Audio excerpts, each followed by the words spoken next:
Jaya Jashodanandana Jaya Braja Janaranjana Jaya Jamuna Tiravanachari Jaya Kunja Bihari Jaya Jamuna Tiravanachari Jaya Kunja Bihari Jaya Radha Madhava Jaya Kunja Bihari Jaya Radha Madhava Jaya Kunja Bihari Hare Krishna Krishna Krishna Krishna Hare Hare Hare Rama Rama Rama Hare Hare Hare Krishna Krishna Krishna Krishna Hare Hare Hare Rama Rama Rama Hare Hare Jai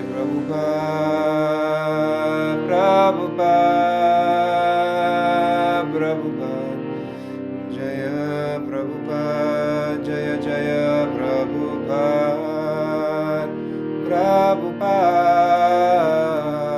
Prabhupada Jaya Prabhupada Nitai Gaura Hari Bol Hari Bol Hari Bol Nitai Gaura Hari Bol Nitai Gaura Hari Bol Hari Bol Nitai Gaura Hari Bol Srila Prabhupada ki jai Shri Radha Madhava ki jai Shri Radha Murlidhar ki jai Shri Radha Govinda Deva ki jai Ananta Koti Vaishnava Vrinda ki jai Nitai Gaura Premanande Hari Hari Bol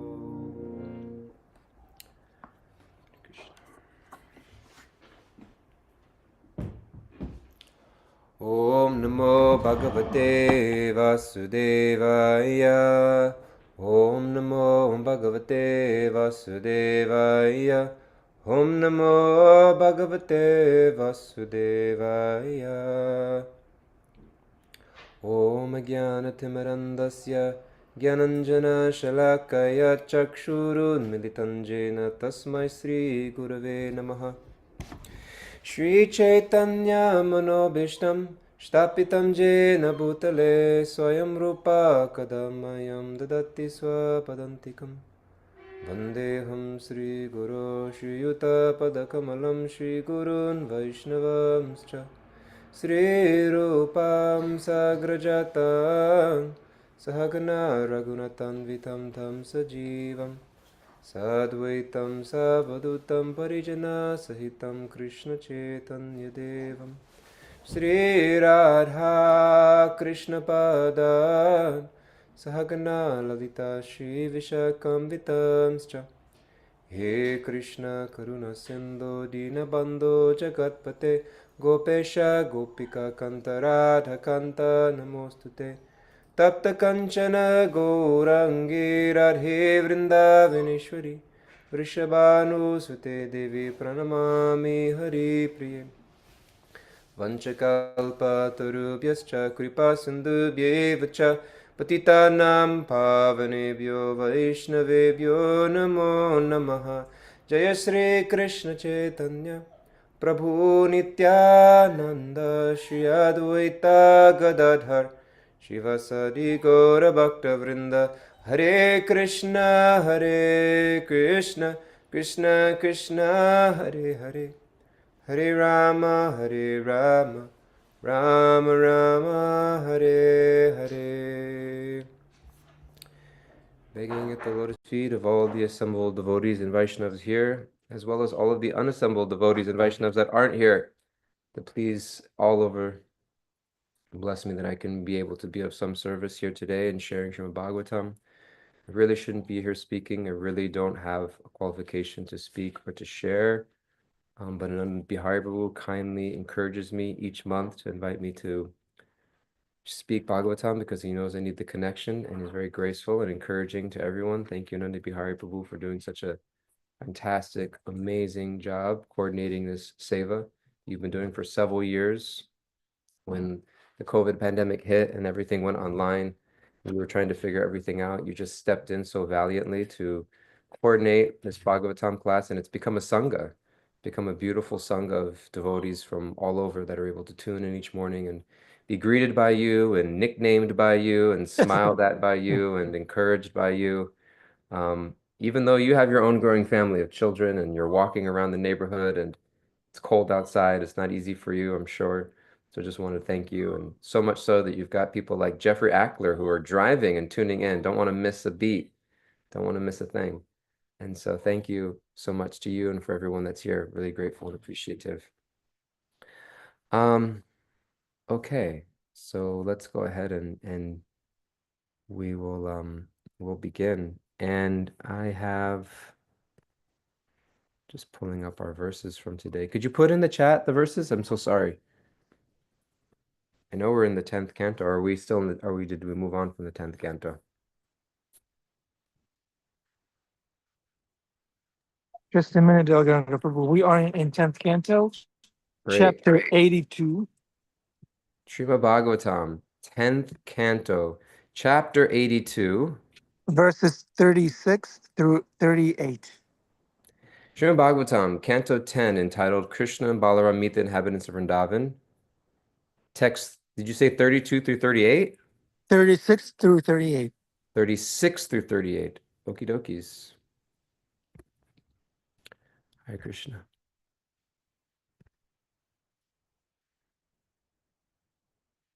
Okay.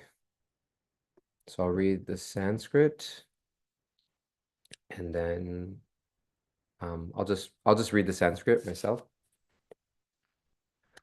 Rohini Devaki Chata Parishvajya Vrajeshwarim Smarantau Tat Kritam Maitrim Bashpa Kantya Samuchato. Translation.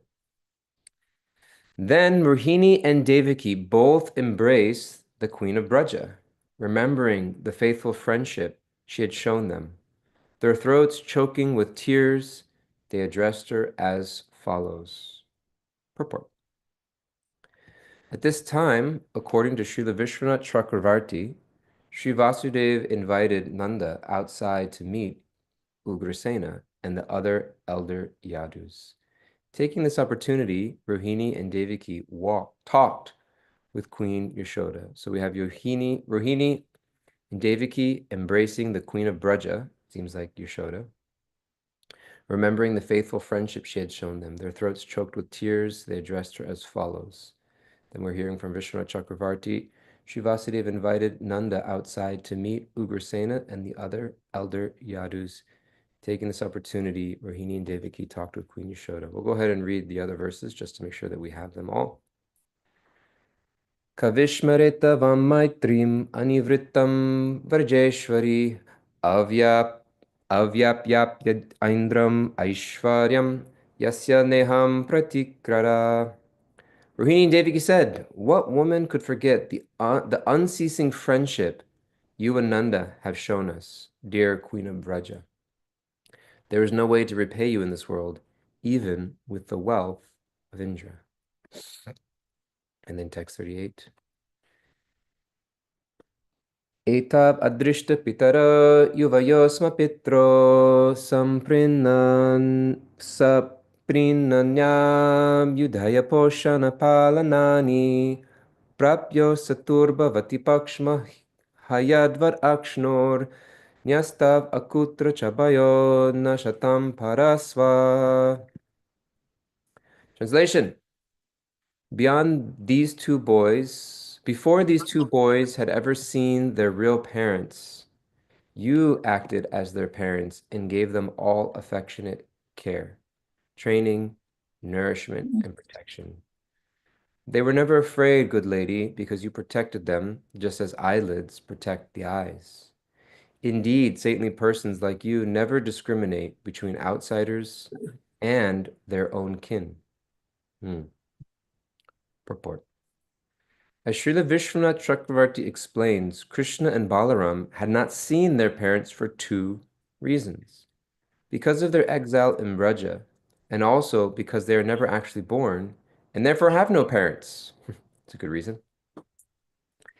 Srila Vishwanath Chakravarti also describes that Devaki thought, what Devaki thought before speaking this verse, quote, "Alas, because for so long these two sons of mine had you, Yashoda, as their guardian mother, and because they were immersed in such a vast ocean of ecstatic loving dealings with you, now that you are once more before them, they are too distracted to even notice me.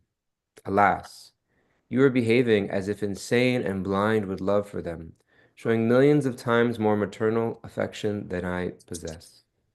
Thus you simply keep staring at us, your friends, without recognizing us. So let me bring you back to reality on the pretext of some affectionate words." Then, when Devaki failed to get any response from Yashoda, even after addressing her, Rohini said, "My dear Devaki, it's impossible just now to rouse her out of this ecstatic trance. We are crying in the wilderness, and her two sons are no less bound up in the ropes of affection for her than she is for them. So let us now go outside to meet with Prita, Draupadi, and others." Jai Hare Krishna.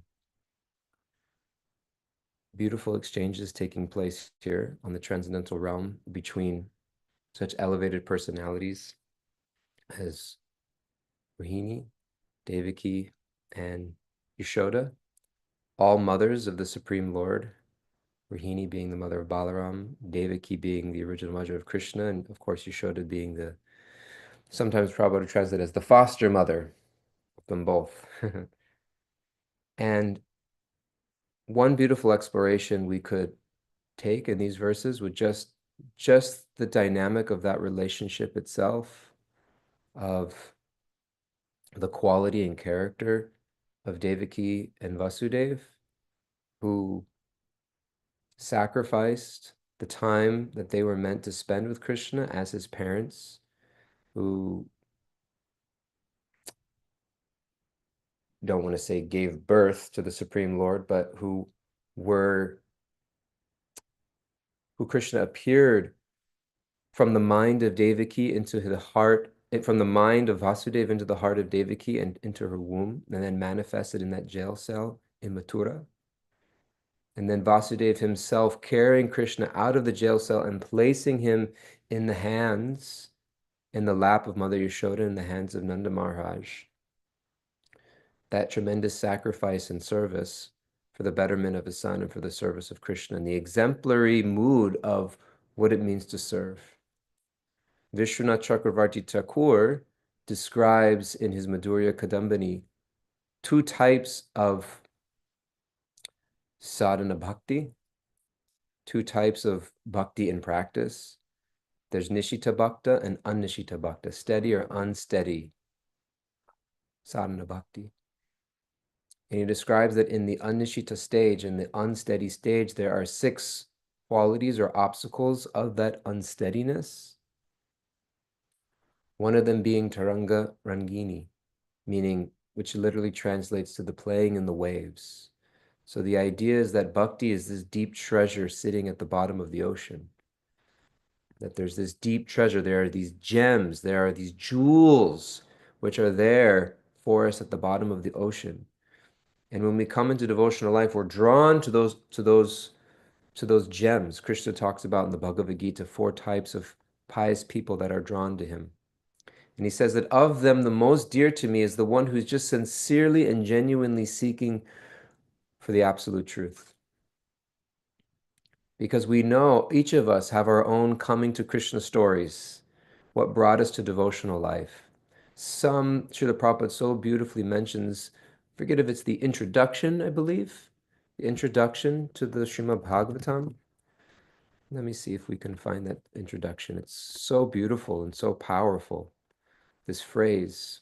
Um, let me just find it here. Maybe if it must not be here. Maybe it's in the preface. I'm not sure. I just want to find this really quick. I can reference it because I can reference it, but maybe it's in, I think it's in the preface. Yes, here it is. Yeah, so beautiful. Um, yeah, so Srila Prabhupada, this is the preface of Srimad Bhagavatam, the book that we're reading. And I just want to read this paragraph real quick. The Prabhupada says, we must know the present need of human society. And what is that need? Human society is no longer bounded by geographical limits to particular countries or communities. That was true then, what to speak of now in 2025. Human society is broader than in the Middle Ages, and the world tendency is toward one human state or society. The ideas of spiritual communism, according to Srimad Bhagavatam, are based more or less on the oneness of the entire human society, nay, of the entire energy of living beings. The need is felt by great thinkers to make this a successful ideology. Srimad Bhagavatam will fill this need in human society. It begins, therefore, with an aphorism of Vedanta philosophy, Janmadhyasa yataha, to establish the ideal of a common cause. And this is the line that I was thinking of. Human society at the present moment is not in the darkness of oblivion. It has made rapid progress in the fields of material comforts, education, and economic development throughout the entire world. But this is the word, there is a pinprick somewhere in the social body at large. And therefore, there is large-scale quarrels, even over less important issues, right? Sometimes people ask what would be the name of your autobiography. That may be the name of my autobiography. Large-scale quarrels over less important issues. I'm always finding small things to make big deals out of, right? Why? Because I've forgotten Krishna in my life. I've forgotten the big picture. I've forgotten the reason I'm here in the first place, right? And as a society of devotees, we sometimes get into quarrels over less important issues, or we in our own spiritual life get so occupied over things that aren't the reason that we came to this whole program in the first place.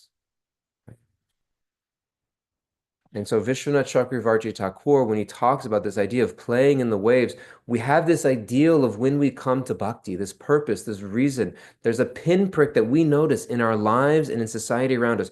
There's a moment for each of us as devotees where we took a step back before we knew who Krishna was, before we knew where India was on a map, before we ever heard of the Bhagavad Gita, Song of the Divine, before we knew anything, before we got our first japa beads and came to the temple and took our first drasha, before we knew anything, there was a moment where we looked out into the world and we were able to say, this isn't working. This isn't working. I don't know what's not working. I don't know why it's not working. I don't exactly get it, but I know there's something not working, at least in me and in the world around me. I want something different. I want a new life. I want something better. There's something deeper. There's something more eternal. There's something more lasting. There's something more substantial.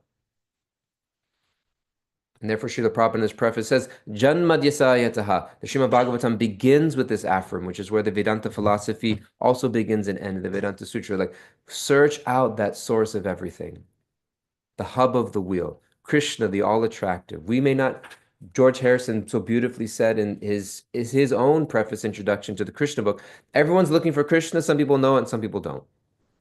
Because Krishna is that all-attractive feature that all of us are yearning for and seeking. Right? And so we come to bhakti, these ideals, but then Vishwanath Chakravarti says, Taranga Rangini, we start playing in the waves. And what are the waves? The waves are all the distraction of spiritual life. All the accoutrements that come along with bhakti, all sometimes bhakti brings, sometimes can bring opulence into our life. Gross or subtle opulences, right? Whether it's a gross opulence or somehow my material life is going smoothly, or there's Krishna's answering my prayers and my family's coming together. I found the perfect husband or the perfect wife, or my career is coming together. Some of you are thinking, that's never happened to me. I would like for that to happen. Or there may be more for devotees because we're no longer interested in material enjoyment as much. There are subtle opulences that come in or that we yearn for. Some praise or recognition for our service, some status or position in the society or in my community, right? Some feeling of, yes, I'm the most humble. I'm such a great pujari. I'm such a great Bhagavatam speaker. I'm such a great leader. I'm such a good servant, right? We start to attach ourselves to these identities, and slowly that material way of thinking, then all of a sudden we become consumed in that whole world of trying to replace the jewels and gems that are waiting for us in bhakti, which is Krishna's pure love and service, with the accoutrements and with the distractions that come along with our initial practice of bhakti.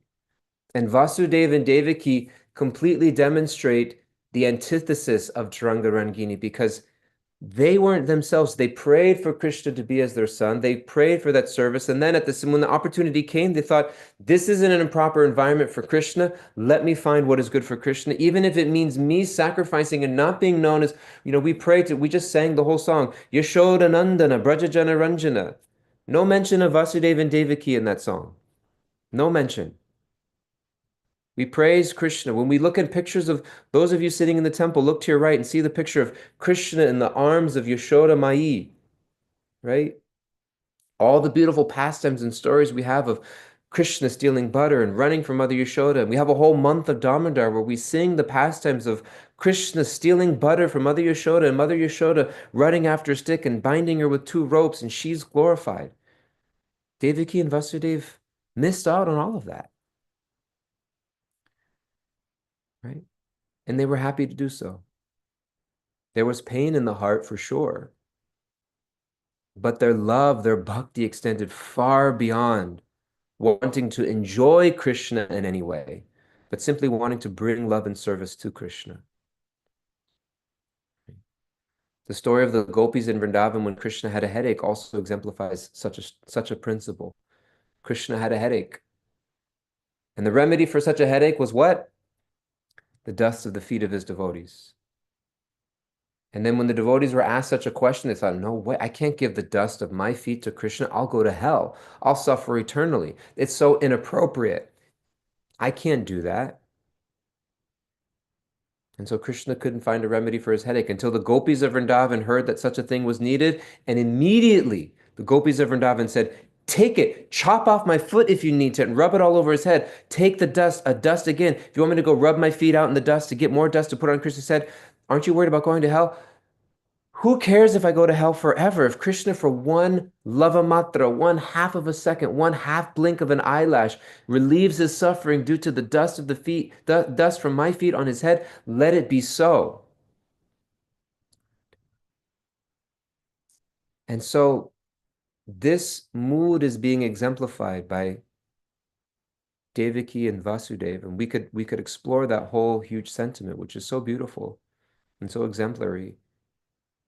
And we can assess in our own spiritual life when it feels like things aren't going our way, when I think things aren't going my way in my own devotional life, if I'm honest, it's because I'm not being allowed to play in the waves that I wanted to play in, right?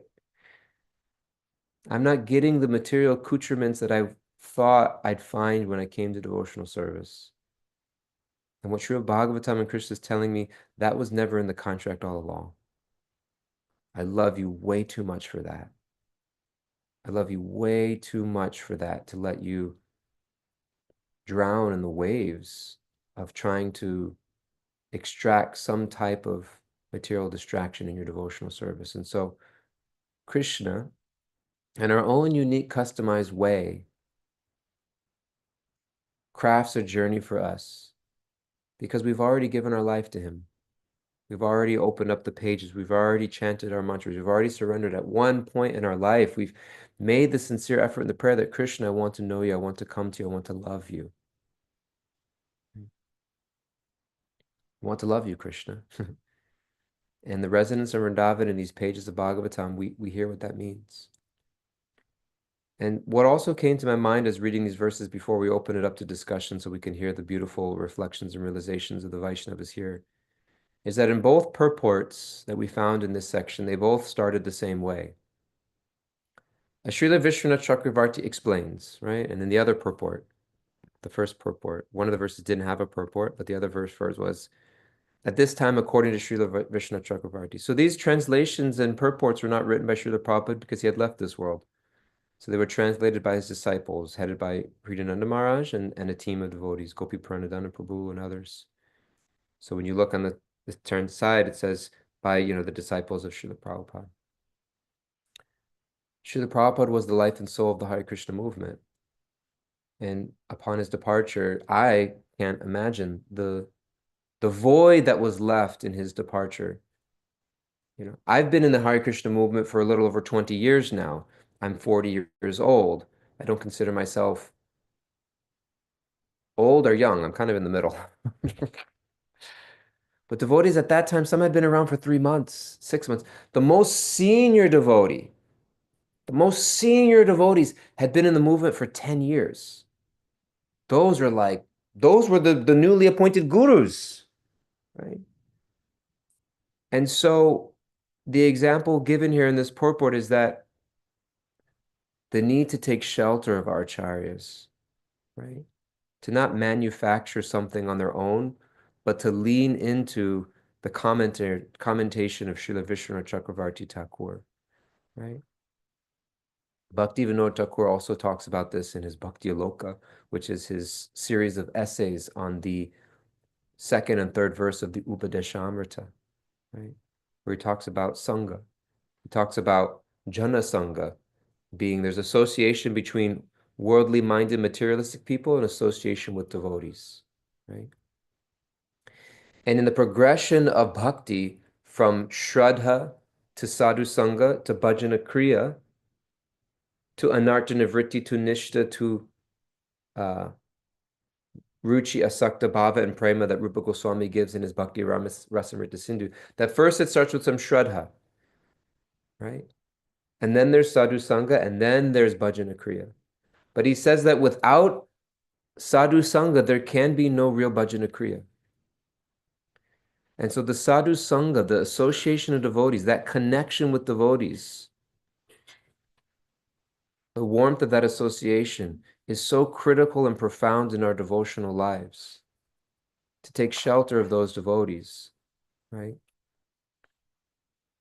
That again and again, sometimes we experience bumps and setbacks in our devotional life because Krishna's just trying to remind us the importance of taking shelter of devotees.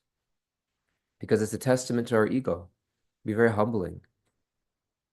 How often do we reach out to friends and just say, I need someone to talk to right now? Right? How often do we as devotees extend ourselves to other people and just check in and say, I'm thinking about you. I'm thinking about you and you're on my mind. Not wait for a reason, not wait to hear that they're going through a divorce or that they have kidney cancer or that they lost their job or that something happened. How often do we as devotees just reach out to people for no reason? Following in the footsteps of Stevie Wonder. No New Year's Day to celebrate. I just called to say I love you. Stevie Wonder figured it out, right?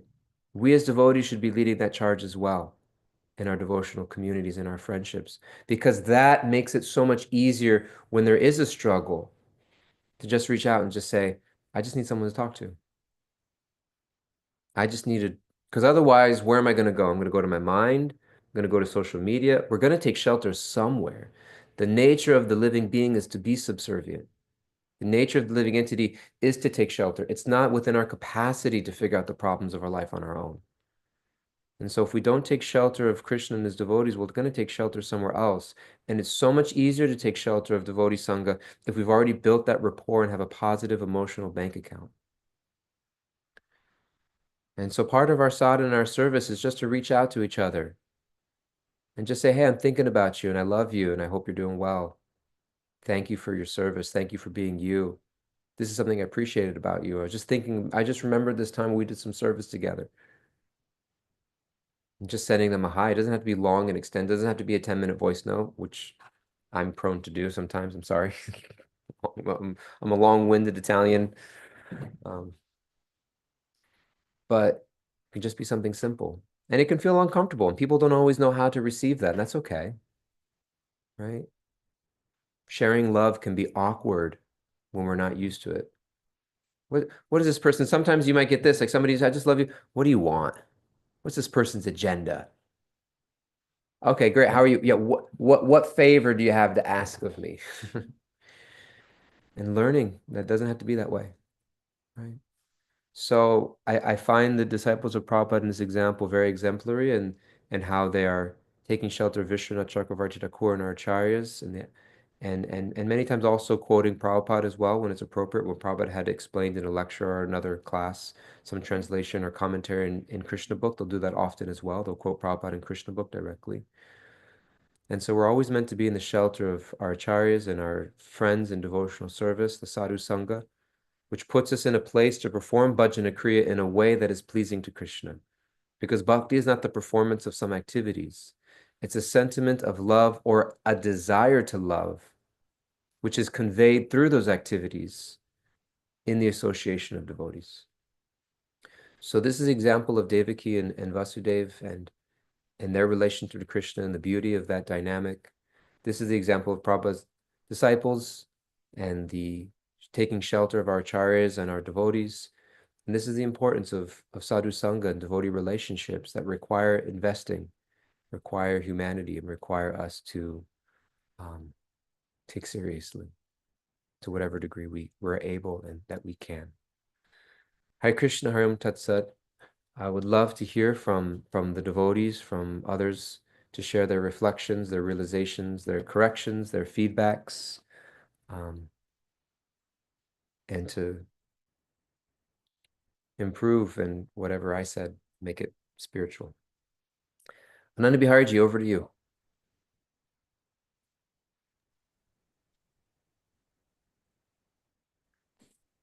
Hare Krishna. Hare Krishna, Dayal Gauranga, Prabhu and crew. Wonderful class. Thank you. You're not long-winded. You're deeply philosophical, deeply realized and introspective and poetic, I would say. And that's a quality of a Vaishnava. Right? One of the 26? What other qualities do you think you have besides being poetic? That's not what this part of class is for, Prabhu. This is Okay.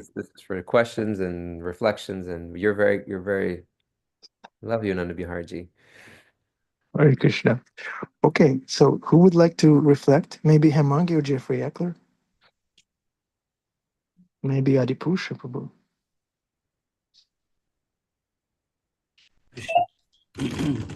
Wonderful to hear the sincere, deep, loving exchanges between devotees. And the spiritual world is different. Prabhupada said one time, there's no pure love here, which is like raw. Oh, that a world where people really not only don't love each other, but they're competing with each other and somehow or other contentious. And the thing in the Bible where Jesus said, if you love me, do what I tell you. If you love me, do what I tell you. So we do make offerings to Krishna. And sometimes, practically always, we feel like what we're offering isn't a whole lot. Sometimes it says that they're just like filthy rags. What we have to offer is not very significant to offer to the Supreme Lord. But we do make offerings because the Guru asks us to do it. And that's a way to show love. But also sometimes we feel like, well, I don't have any love. I don't have any love for Krishna. So Prabhupada tells us, will you offer it to me? Our spiritual master does have love for Krishna. And he will add the love, and then the offering will be accepted. So we approach this Krishna and we follow in the footsteps of these great souls. And we do try to show affection for Krishna. But we do it by doing what the spiritual master asks us to do and by offering it to Krishna through the lotus feet of our spiritual master. At least that's what I've heard. Anyway, we were praying to Prabhupada what to say I didn't have anything to say on my own, but we hope that that was a contribution that enhanced your wonderful class. Okay, all glories to Srila Prabhupada. Thank you, Hariprabhu, for your dedication and sincere offering of your life to Srila Prabhupada. And Srila Prabhupada empowers you through that dedication with beautiful words to speak, and you inspire so many people on this chat and in so many ways, and with your service and your undying dedicated devotion.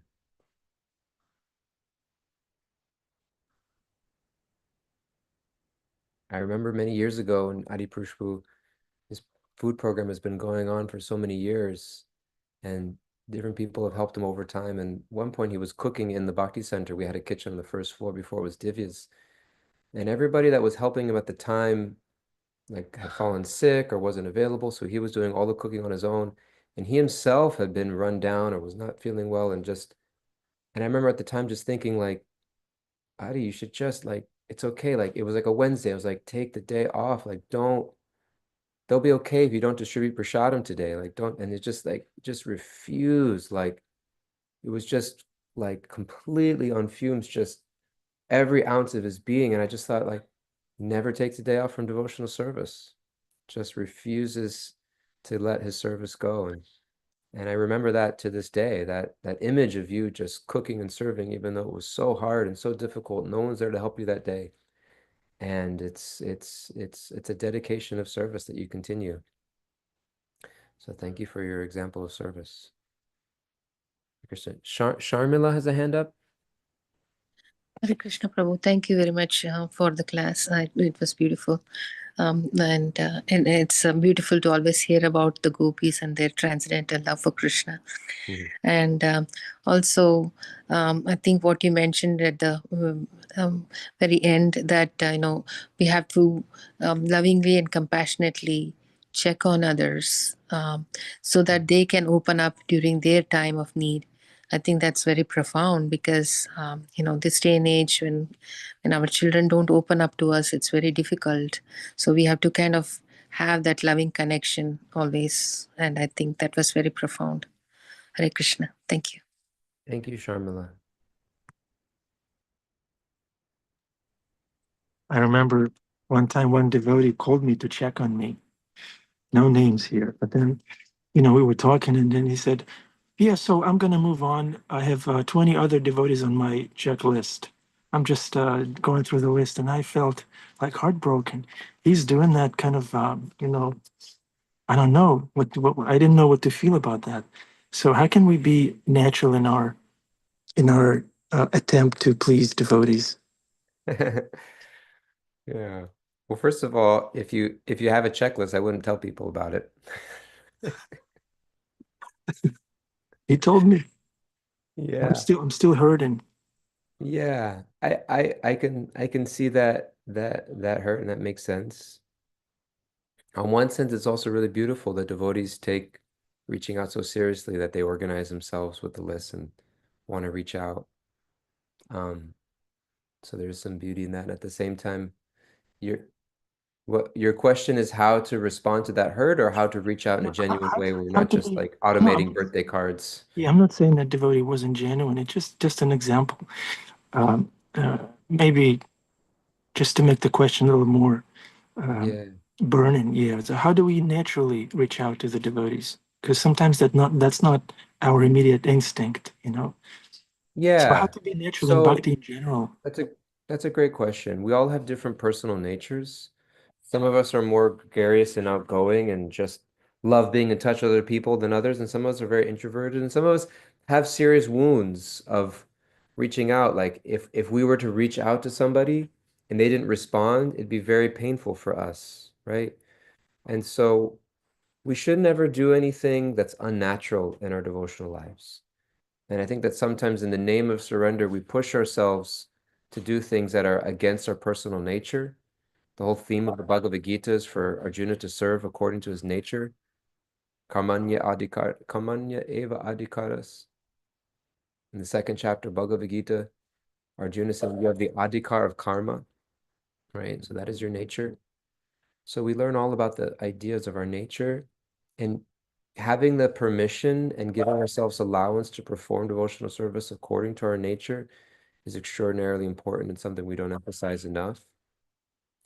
And so I would say that don't do anything that feels unnatural or uncomfortable, and pray for Krishna to give you the inspiration to, if that's a desire of yours, start small and just follow your heart. Krishna's in the heart. And sometimes a lot of these things, it's not coming from the heart, it's coming from the mind. It's coming from the ego. It's coming from some other place of ourselves. And when we take the time to really ground in Sarvasya Chaham Hridi Sannivishto, Krishna's in the heart, right? And just make sure that it's coming from the heart. And if it's not, then just take some time and settle into that space and let Krishna be doing it with you. So sometimes it's not the activity, but it's, the place that I'm coming from, and how connected to Krishna am I in it, and am I grounded in my real self?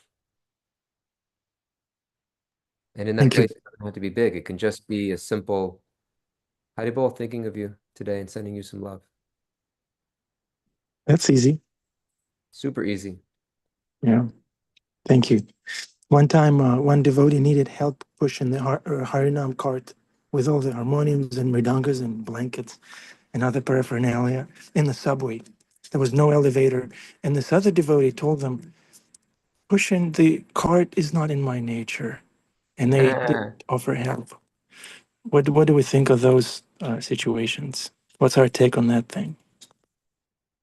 My personal take, it's not my job to judge what another person's nature is. And so if they're saying it's not in their nature, then let that be. Yeah. And it's not, and Krishna will work that out with them to whatever degree it's meant to be. If that may hinder their devotional life at some point, and in which case it's not my job to fix that for them. Thank you. Yeah, Right. we don't judge. We don't judge. Yeah, but we can choose our association, Yeah. and we can choose devotees that inspire us. So, Thank you. Thank you, Dayal Gauranga, for a wonderful class. Hare Krishna, thank you all so much. Hare Om Tat. Okay, darshan time. Turn on your cameras, please, if you can. And you can even stand up.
Let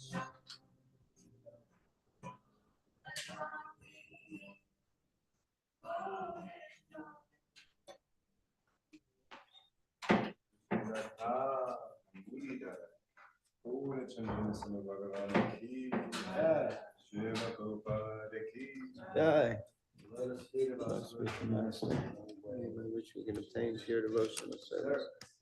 I bow down to his lotus feet with great awe and reverence. By his grace, one can cross the ocean of material suffering and obtain the mercy of Krishna. My only wish is to have my consciousness purified by the words emanating from his lotus feet. Attachment to his lotus feet is a perfection that fulfills all desires. He opens my darkened eyes and fills my heart with transcendental knowledge. He is my Lord, birth after birth. From him ecstatic prema emanates, and by him ignorance is destroyed. The Vedic scriptures sing of his character. Our spiritual master is the ocean of mercy, friend of the poor and the Lord and master of the devotees.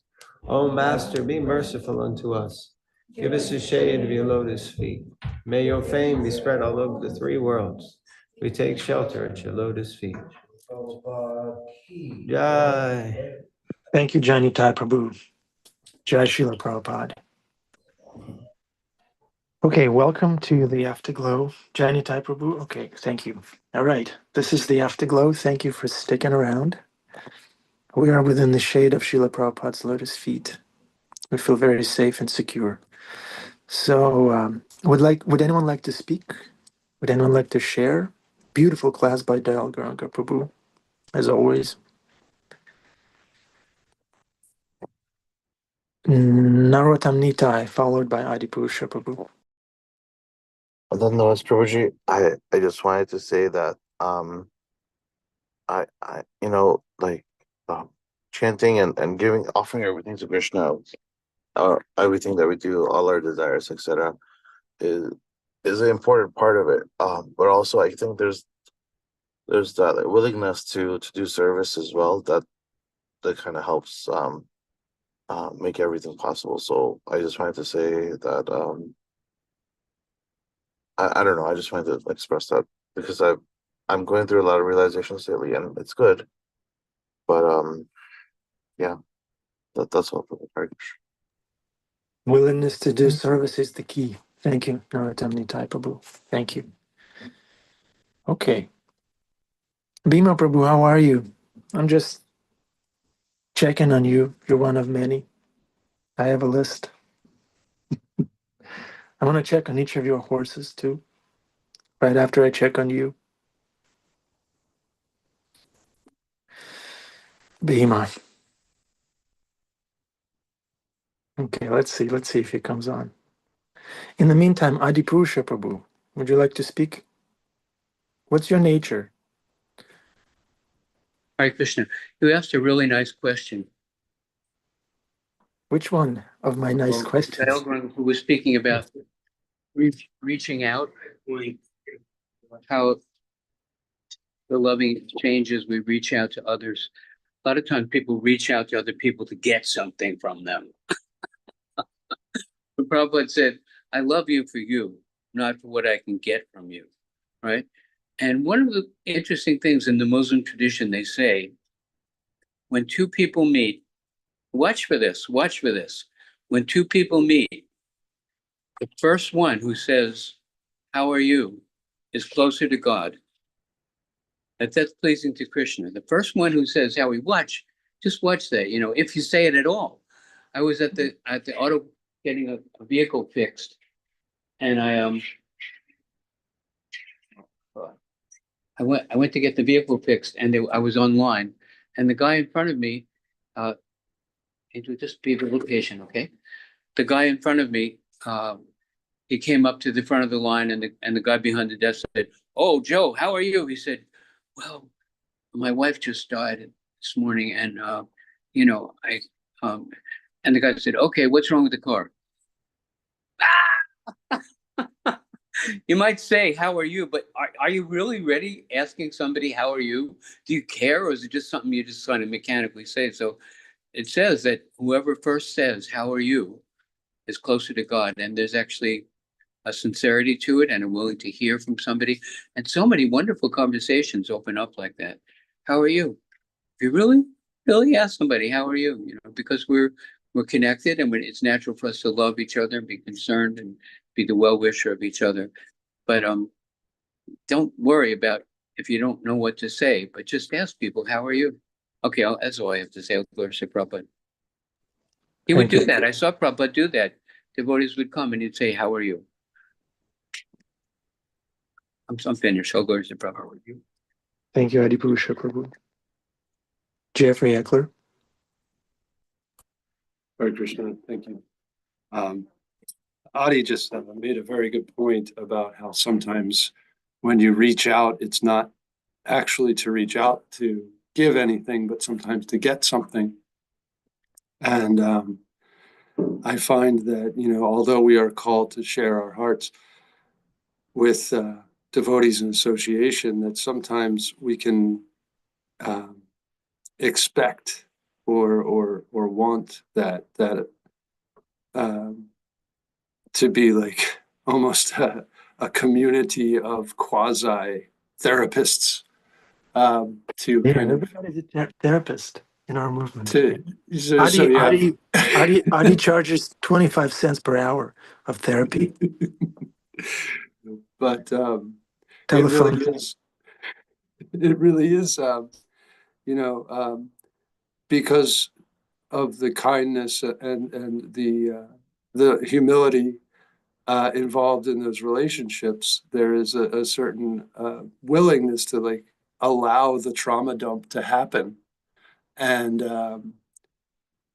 you know, there's, for me particularly, there's an awareness of that. And then because of that, you know, a self editing or a self censorship where you kind of don't say anything about yourself in an kind of maybe an egotistical effort to be humble, but wind up being closed off.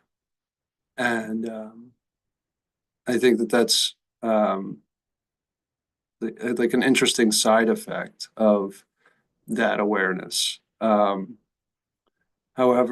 I guess the question embedded in this rambling statement is how do we overcome the fear or the embarrassment of kind of sharing our poisoned hearts with people who we have tremendous respect for and we view as maybe more advanced. Thank you, Jeffrey Prabhu. Who wants to answer that question? Adipusha Prabhu, would you like to answer? How to overcome, unmute yourself, unmute. We can't read your lips, your I lotus couldn't lips. hear the question. Could you repeat it, please? Repeat the question. Hare Krishna, Adi. Adi, I was asking, how do we overcome kind of the embarrassment or the fear of sharing our damaged heart with devotees in sincerity and not trauma Very dump good on question. them, but also, you know. I understand. Krishna says you're entitled to perform your activities, your prescribed duty, but you're not entitled to the fruits of action. Never consider yourself to be the cause of the results of your activities, and never be attached to not doing your duty. So, Rupa Goswami says it's appropriate to greet the Vaishnavas. So it's a duty. This is what Prabhupada's training us up to be human beings and loving, get back to our genuine loving nature. So we greet a person and then we say, how are you? Try it and really mean it. And you'll be surprised. Well, people can tell if you're actually asking, how are you? Or if you're like that auto mechanic who's just saying, how are you? And the guy says, my wife just died. And he goes, okay, what's wrong with the car? There was nothing in the question that really meant that he wanted to hear anything. And people will reveal their hearts and things will come up and together we try to remember the things we've heard from Krishna and Guru that apply to those genuine situations that Krishna has. You don't think I'm capable. Krishna work through us. Krishna will work through us. We go on Sankirtan approaching hundreds of people a day, and we have before every single person. I say, Lord, I have no qualification to speak to this person. I'm here on your behalf. Let me dance as you like.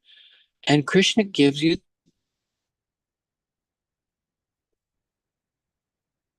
Is it just me or we're losing Adi? Losing? Yeah. So next time, Jeffrey Eckler, I'll next speak time through you. Just somebody go there asks and you, open how your are mouth, and you? it will come. Amazing things. They're delightful. I'm sorry I talked too long. Oh, no, we just lost you for a minute. Are you driving? No. No. Okay.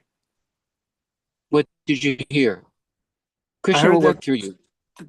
Yeah, Krishna will work through you. All right. So next time, Jeffrey Eckler, somebody asks you how you are, just tell them like it is. Lay it all out. And I was thinking of my favorite toilet analogy. How do we do number two? We go, there's a specific room for that. We don't do it publicly. We don't do it in front of anybody. There's a protocol for that. There's a room, there's an outlet, and there's procedure that we do. So in the same way, if there's something dirty on our heart, there's a procedure to kind of let it out. Call a qualified devotee and share. You know, it's all we can't kind of this it has to go out, but there's a procedure for that, just like the toilet. Is that Very well, satisfying? thank you. I don't know if satisfying is the word I for it. can be your toilet. You can call me. I'll take it. I have a big God pipe. bless the devotee that's there when that fear is overcome. Yeah. Yeah, I mean, even embarrass yourself publicly once in a while. It's a very good thing for false ego. Embarrass yourself publicly. I can Otherwise, handle that one. yeah, yeah, even yeah, yeah. Okay, so that was our therapy session. Uh, Stephanie Krishna Kumari, would you like to speak? Yeah, Stephanie. Okay, go ahead. Hare Krishna. And I know Dayal's not here right now, but I do love hearing him speak. He really gives good classes. First, I want to ask a question. If maybe in the chat board, the prior we were just saying to Prabhupada, it's like the protection of his lotus feet is. If anybody could put that in the chat board, Okay, I'll right? do that. I'll do that. And yeah, also just the Sangha is everything. I mean, it's a very cold world, and to have association with like-minded people really just keeps me going every day. And I love how he said the George Harrison quote where everyone's looking for Krishna. Some people know it and some people don't. We're just filling that hole with whatever we can to fill us, and it doesn't until we find the devotees and the association, and then Krishna just makes all these magical things happen, and it's wonderful. Thank you.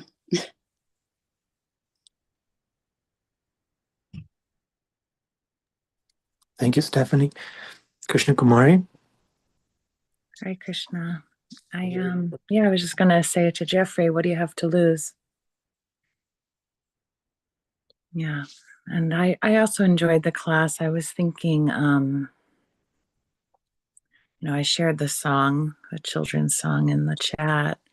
Devaki, Devaki, please don't cry. Anyway, I forgot like that Vasudeva and Devaki, like what they gave up, like I really appreciated that. They actually gave Krishna to Yasoda and Vasudeva. I mean, that's big, really big. So I really appreciated that.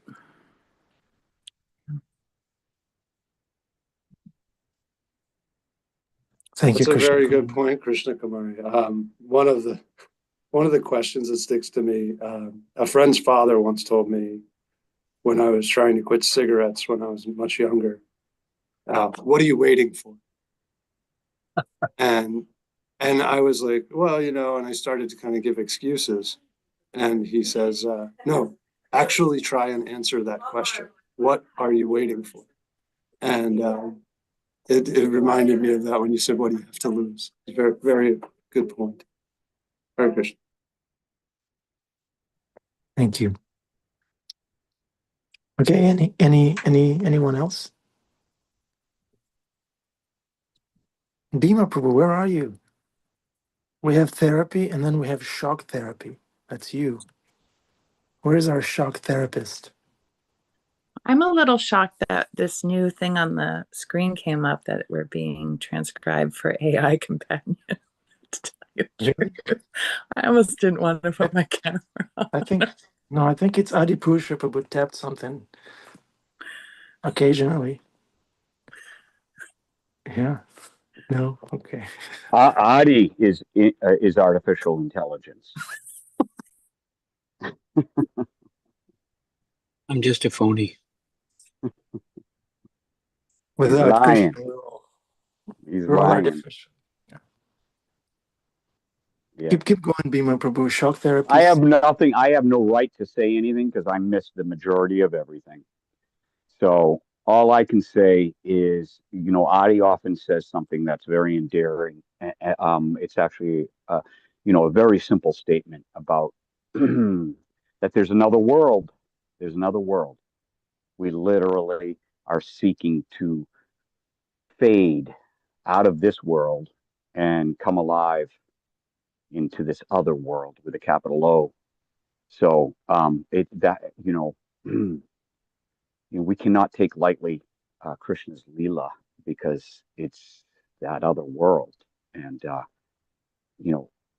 it's sort of like Krishna's pastimes are little keys that when we listen to them, we swallow with our soul, and it opens up new doors, and we enter new rooms and greater challenges and actually more closeness and more remembrance of Krishna. So that's all I got to say in regards to just listening to the devotees talk about Krishna's pastimes. We have to realize that these are not just stories, these are keys to our inner universe, that other world. Hare Krishna.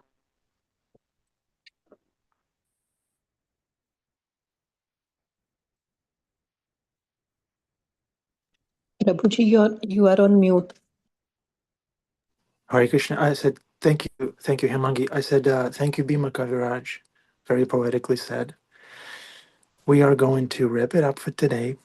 Let's go practice what we've learned. And we need an introverted soul to say Hare Krishna.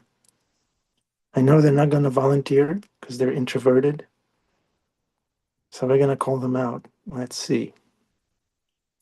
How about Sydney? Sydney, would you like to unmute yourself and say Hare Krishna?